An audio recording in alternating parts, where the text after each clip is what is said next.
Foreign Affairs Minister Chrystia Freeland will be in Hamilton today to reveal the details of the federal plan to support steel and aluminum industries in the face of punishing U.S. tariffs. Freeland will reveal a complete and updated list of $16.6 billion worth of retaliatory tariffs on U.S. products and industries that Ottawa has said will take effect on Sunday. A similar announcement will be made in Quebec's Saguenay region, which is home to the bulk of Canada's aluminum industry.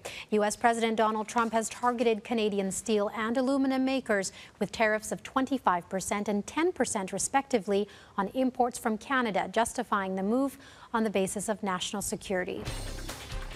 Danielle Smith from 770 CHQR joins us this morning to continue the conversation. And Danielle, I'm sure a lot of businesses out there are very nervous about what they're about to hear today. Any idea what we could see in this announcement? Well, they did already announce a number of products that they were going to slap these tariffs on.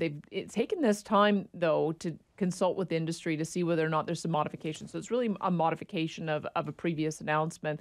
And they've been able to refine it. You know, it's tough because anytime we get into a trade war, anytime we put tariffs on, it's Canadian consumers who are going to be impacted by this. If you make it more expensive to bring in the goods from the United States, it means you and me are going to be paying more. Some of the things they talk about having these tariffs on would be, for instance, beer kegs. So our beer prices are going to go up, and there's going to be a whole range of other products. They've done a pretty good job of trying to identify products that have an alternative so that you would be able to, as a consumer, just switch what you purchase so that you'll be able to maintain the prices. But I've heard from appliance manufacturers and others in the beer industry, as well as other industries, who are already talking about how their suppliers are suggesting that they're going to see 20 and 25% increases as well.